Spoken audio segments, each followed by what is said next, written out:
함께 읽은 본문의 말씀을 통해 다시 말씀으로 라는 제목으로 함께 은혜를 나누도록 하겠습니다. 대림절을 시작하면서 우리가 대림절 묵상집 또 계속해서 해오고 있는 매일 성경 묵상, 결국 하나님의 말씀이 우리를 본질로 또 회복의 길로 인도한다라는 사실을 함께 기억하고, 또 오늘 말씀을 통해서도 우리가 돌아가야 될 곳이 어디인지, 우리가 바라봐야 될 것이 무엇인지를 함께 바라보는 은혜의 시간이 되기를 바랍니다.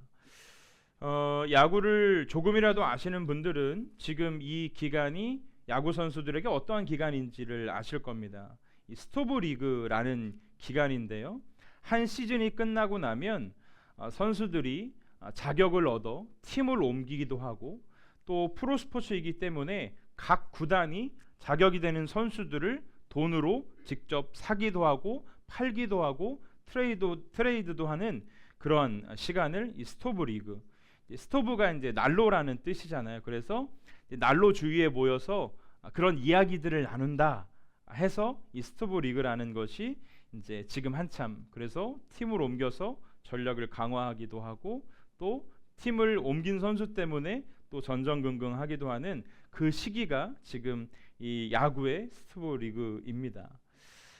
저는 이 뉴스들을 살펴보면서 우리 영혼의, 우리 영적 생활의 스토브 리그는 언제인가, 바로 지금 한 해를 마무리하는 이 시기가 아닌가 생각을 해보게 되었습니다. 선수들은 기록을 통하여서 자신을 평가받습니다.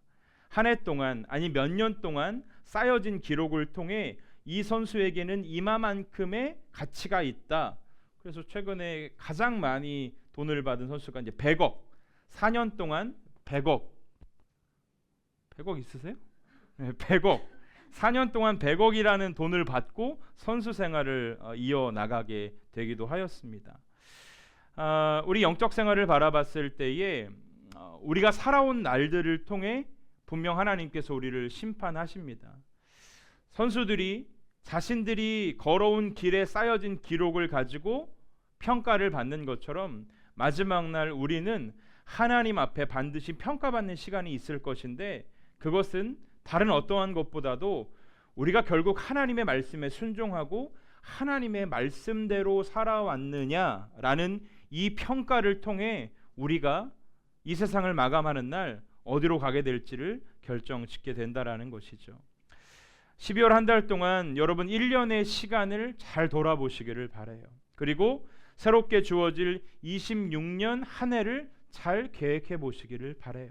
그런데 바라고 소망하기는 여러분들의 지나간 시간의 점검도, 앞으로 다가올 26년의 계획도 저는 말씀이 근간이 될 수 있기를 주님의 이름으로 축복합니다. 말씀으로 우리는 평가받는 거예요. 말씀 속에서 진리를 발견하면서 우리의 삶을 계획하는 것, 그것이 참 중요하다고 생각합니다. 오늘 함께 읽은, 함께 나눈 이 본문의 말씀은 느헤미야의 개혁이라는 소주제를 대부분의 성경책에서 작게 쓰고 있을 것입니다. 무엇으로 개혁이 시작되었는지, 개혁의 시작, 개혁의 주체는 무엇인지, 결국 제가 오늘 정한 말씀의 제목처럼 다시 하나님의 말씀으로 돌아가는 것 이외에 우리의 신앙은 개혁될 수 없다라는 것을 함께 기억하고 함께 고백하는 그런 시간이 되었으면 좋겠습니다. 오늘 본문 말씀을 잠시 살펴보도록 하겠습니다. 오늘 말씀에 보면 느헤미야가 지금 잠시 자리를 비운 사이에 백성들이 하나님의 말씀을 통해 깨닫고 그 깨달은 바대로 행하는 일들이 오늘의 본문에서 시작이 됩니다. 함께 읽은 말씀 1절에 보면 모세의 책, 모세의 율법을 낭독하였다라고 이야기를 하고 있죠. 하나님의 말씀을 낭독할 때에 그 가운데 어떤 말씀이 있었냐면, 이스라엘 자손 가운데 암몬 사람과 모압 사람은 영원히 하나님의 총회에 들어올 수 없다라는 규례를 발견하게 되고 있는 것입니다. 왜 그랬을까요? 과거에 이스라엘이 광야의 시간을 지날 때에 암몬 그리고 모압이 이스라엘을 대적하고 저주하려고 했기 때문에 주어진 명령입니다. 이것은 신명기 23장 말씀에 하나님의 말씀에 기록되어져 있습니다. 그래서 영원히 하나님의 총회에 모압 암몬 사람은 들어올 수 없다라는 이 규례를 오늘 이스라엘 백성들이 발견을 하고 있는 것이죠. 하나님께서 가장 기뻐하시는 건 세상과의 구별됨입니다. 반대로 하나님께서 가장 우려하시는 건 세상과 하나 되어서 하나님 백성의 이 구별된 거룩한 삶이 훼손되어지는 것을 하나님은 가장 원치 않으신다라는 것으로 우리는 기억을 할 수 있어야 됩니다. 왜 그렇습니까? 그들의 우상, 그들의 타락한 문화가 하나님의 백성으로 살아가야 되는 이스라엘의 그 거룩함을 훼손할 수 있기 때문이라는 거죠. 여러분, 저와 여러분들이 하나님의 자녀로 살아가기 때문에 세상으로부터 오는 유혹이 저절로 사라지던가요? 저절로 세상의 가치가 내 안에서 걸러지던가요? 그렇지 않습니다. 가만히 있는다고 하나님의 자녀로 살아간다고 해서 저절로 그런 것들이 내 안에서 걸러지고 사라지는 것이 아닙니다. 끊임없이 하나님의 말씀 앞에 서는 자들, 하나님의 은혜와 긍휼을 구하는 자들, 그 자들에게 주어지는 하나님의 은혜의 특권인 것입니다. 하나님은 이 타락한 그들의 문화와 우상 숭배가 이스라엘에게 그대로 전염될까, 그들을 하나님의 총회에 들어오지 못하게 완전히 구별지는 그런 규례를 하나님은 신명기를 통해서 말씀을 하셨다라는 것이죠. 백성들이 이 말을 듣고 바로 순종하여서 섞인 무리에서 그들을 분리해내었다라고 3절의 말씀은 이야기를 하고 있습니다. 하나님의 말씀이 우리에게 이렇게 들려주고 있지만 분명 그 안에 갈등이 있었을 것입니다. 반대하는 사람들도 있었을 것입니다. 암몬과 모압의 문화들이, 그들이 숭배하고 있는 그 우상들이 매력적으로 느껴지는 사람들도 있었을 것입니다. 그러나 오늘의 이 결과를 가져올 수 있었던 이유는 하나님의 말씀을 듣자마자 즉시, 여러분, 그런 감동이라는 게요, 하나님이 주시는 그런 감동이 있거든요. 그러면 제가 경험한 건 뭐냐면, 저도 제가 이제 그 선교에 동참하게 된 게 30대 초반에 한 그 선교 대회에 참여하면서 제가 이제 매달 물질로 선교에 그 전까지는 사실은 이 물질로 선교에 동참하는 게 사실은 저에게는 좀 특별한 일이고 일상은 아니었어요. 그런데 어느 한 계기를 통해서 4박 5일 동안의 선교 그 대회를 통하여서 제안해 주신 그 마음들을 가지고 지금까지도 거의 15년 넘게 하나님 앞에 약속된 것을 물질로 선교사를 위해 드려지고 있는데, 이 감동이라는 게요, 그렇게 오래 안 갑니다. 은혜도 오래 안 갑니다. 그럼 경험하시잖아요. 내게 주신 그 은혜. 그래서 제가 이제 제 경험에서 만약에 말씀을 듣다가 하나님께서 주시는 마음들, 감동들을 통해 누군가를 좀 도와야겠다 싶으면 저는 그 자리에서 헌금을 해버립니다. 왠지 아세요? 그 예배당 떠나면 감동도 떠나더라고요. 그런 경우가 많이 있더라고요. 아마 이 규례를 따라서 이 암몬과 모압 사람들을 걸러내는 이 일이 이스라엘 백성들에게 그리 쉬운 일은 아니었을 것입니다. 왜요? 100%가 어디 있습니까? 누군가는 이미 모압과 암몬 자손들의 그런 문화가 매력적으로 느껴지는 사람들이 있었을 거예요. 그런데 오늘 말씀에서 우리가 첫 번째로 주목해야 될 것은 말씀을 듣자마자 즉시 하나님의 말씀대로 그 섞인 무리들을 구별해내는 이것이 우리의 신앙에 필요한 태도이고 자세라는 것입니다. 사랑하는 동역자 여러분, 우리의 신앙의 기초가 하나님의 말씀이 되지 않으면 쉽게 무너지고 쉽게 변질되어지고 쉽게 우리의 가치관이 바뀔 수가 있습니다. 그러나 하나님의 말씀이 우리의 신앙과 삶의 기초가 될 때에 우리는 넘어지긴 하나 아주 엎드러지지 아니할 것이고, 때로는 갈등하긴 하나 끝까지 주님의 뜻을, 주님의 일을 감당하는 그 거룩한 도구로 우리의 삶이 귀하게 쓰여질 거라고 저는 확신합니다. 여러분, 갈등되어지는 신앙이 아니라 갈등을 묻어두고 순종으로 하나님의 일하심을 보는 우리 모두가 될 수 있기를. 아마 여러분들 신앙생활 하다 보면 하나님이 주시는 감동, 순종의 때가 있을 거란 말이에요. 그런데 그때마다 우리 안에 형편을 바라보게 되고, 이거는 자연스러운 행위입니다. 형편을 바라보게 되고 상황을 바라보게 되고 될까 말까를 고민하게 되는 것, 그것이 우리의 본성입니다. 그러나 하나님은 우리에게 말씀하시고 요구하십니다. 순종을 통하여 하나님이 어떻게 일하시는지를 우리를 통해 보기를 원하신다라는 것이죠. 저와 여러분의 신앙과 삶 가운데 말씀이 들려올 때에 여러분 아무 때나 말씀이 들려오지 않죠. 아무 때나 순종을 요구하지 않으시죠. 순종을 요구하실 때가 있고 평소에 들려지지 않던 말씀이 들려질 때에 그때가 순종의 때임을 기억하시길 바라요. 그리고 그때 순종하면 하나님께서 은혜와 긍휼을 베푸셔서 아름다운 열매를 맺게 하실 줄로 믿습니다. 이런 상황 가운데 4절 말씀부터 보면 이 영적 지도자가 타락함을 통하여서 하나님의 질서와 법이 무너지는 것을 볼 수가 있습니다. 하나님께서 자리를 허락하셨다. 참 자리라는 말이 이 신앙 공동체 안에서 어떻게 받아들여져야 되는지는 모르겠지만 저는 자리보다 하나님께서 역할을 주었다라고 생각을 하는데, 이 성전 제사장에서 하나님의 말씀이 무시되어지는 일이 발생합니다. 느헤미야가 잠시 예루살렘을 떠나 있는 이 기간 가운데 이 대제사장이었던 엘리야십이 전혀 상상할 수 없었던 일을 저지르는데, 이 엘리야십은 이 성전의 방을 관리하는 책임자였습니다. 아주 그에게는 막대한 책임이 있고 중책이 있고 자리가 있었던 거죠. 그런데 구별하여 내라 하셨던 이 암몬 사람의 이 도비야에게 성전 뜰에 있던 이 방을 하나 내주게 되는 거죠. 그런데 이 도비야라는 사람이 어떤 사람이냐면, 이 느헤미야가 다시 이스라엘 백성들과 함께 이 성벽을 재건하고자 했을 때 가장 비판적으로 악랄하게 방해했던 사람 중에 한 사람입니다. 여러분, 이 오늘 말씀 4절과 5절 말씀을 제가 다시 한번 좀 읽어드리도록 하겠습니다. 우리말 성경으로 읽어드릴게요. 이 일이 있기 전에 우리 하나님의 집에 창고를 맡고 있던 제사장 엘리야십은 도비야와 가깝게 지내며, 이것부터가 문제인 거죠.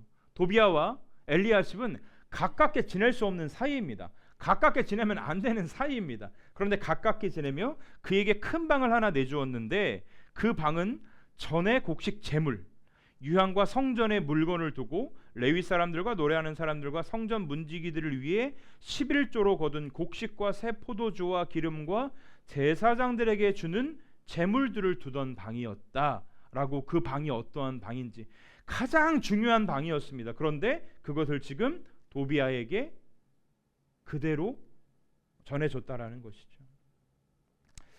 이 일을 통해서 사람의 연약함을 우리는 발견할 수 있어야 됩니다. 여러분 잘 기억하셔야 돼요. 신앙을 누가 지키느냐? 의지가 강한 사람이 지키는 게 아니에요.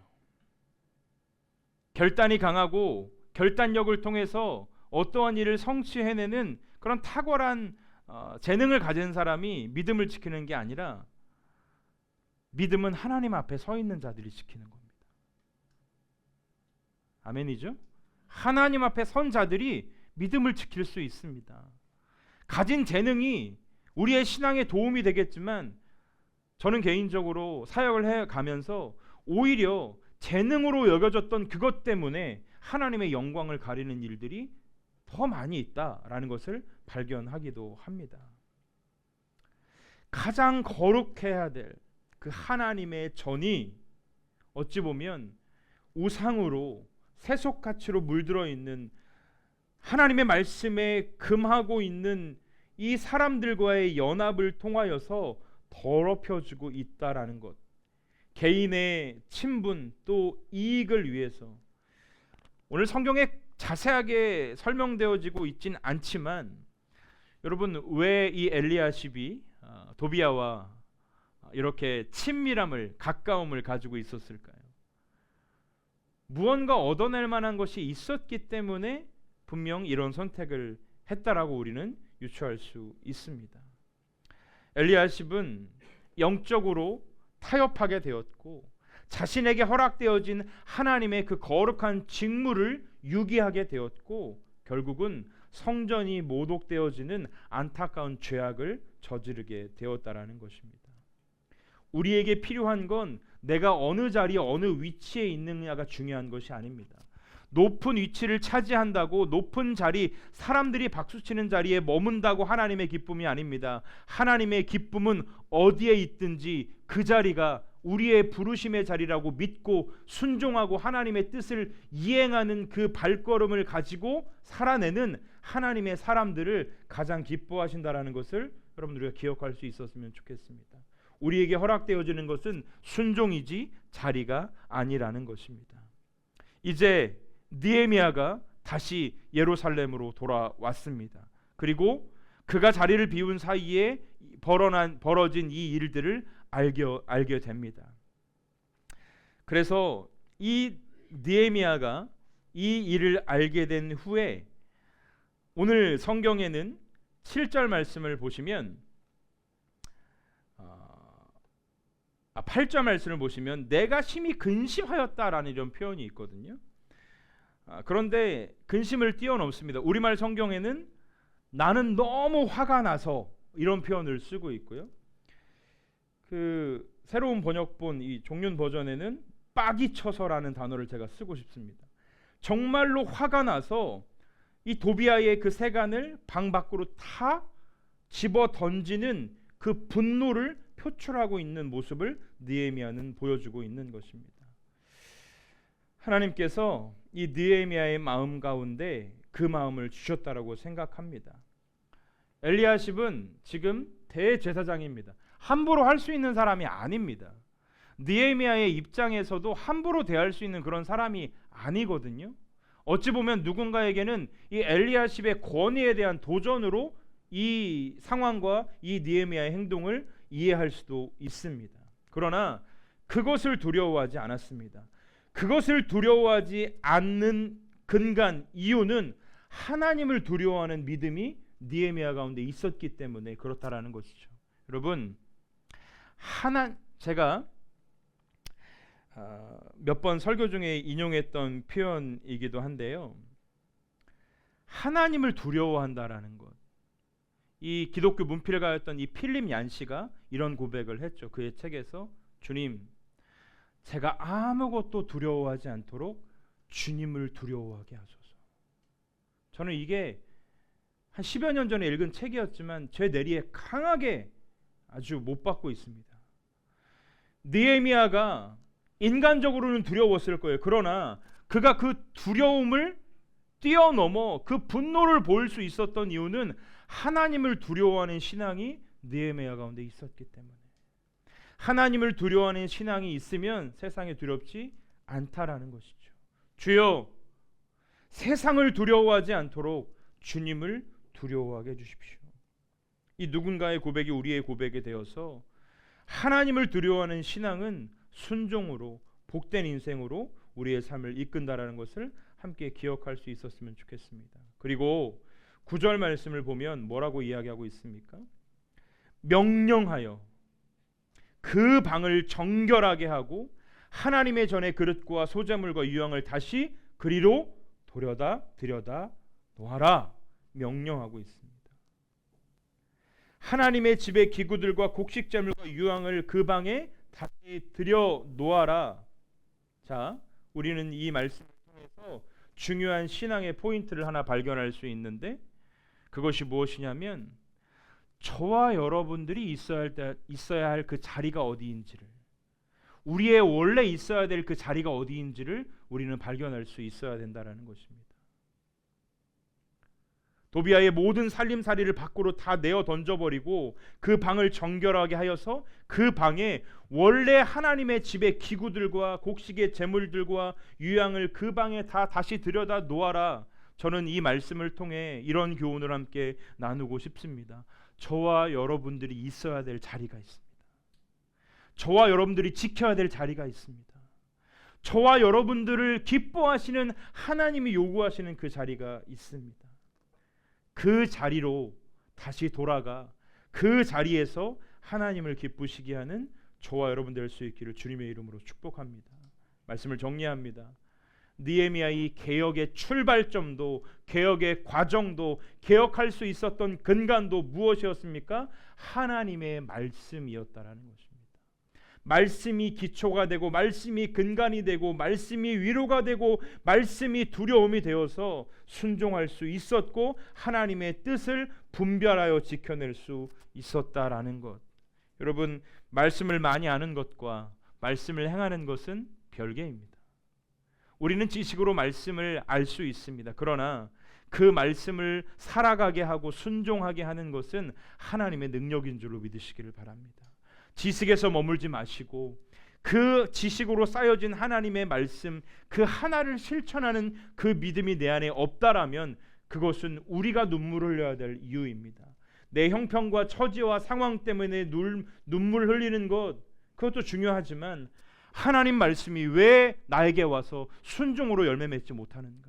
왜 하나님의 말씀은 나에게 지식으로 그치는가? 왜 하나님의 말씀은 나에게 능력이 되지 않는가? 이것을 우리는 반드시 기억하면서 주님, 다시 말씀으로 돌아가 내 삶의 개혁과 변혁의 시작도 말씀이고 과정도 말씀을 통한 지혜이고 마지막에 열매 맺게 하시는 그 근간도 하나님의 말씀임을 기억하면서 말씀으로 이루어지는 인생, 말씀으로 이루어지는 공동체, 말씀 속에 길을 여시는 하나님을 발견하는 내가 우리가 되게 하여 주시옵소서. 이 고백으로 삶의 자리가 복되고 아름답게 주 앞에 드려질 수 있기를 주님의 이름으로 축원합니다. 우리 함께 찬양하고 오늘은 좀 기도의 시간을 좀 넉넉하게 가져보려고 합니다. 다시 복음 앞에라는 이 찬양 같이 고백하시고 또 기도의 시간 가질 텐데요. 결국 회복이라는 건 우리가 있었던 그 자리로 돌아가는 겁니다. 우리 인생의 가장 큰 회복은 보시기에 심히 좋았더라 말씀하시며 우리를 지으신 그 하나님의 그 지으심과 부르심의 자리로 돌아가는 것입니다. 우리의 업적이 우리를 구원하지 않고 우리가 행한 일들이 우리를 하나님 앞에 나아가게 할 수 있지만 그것이 전부가 아니라는 사실.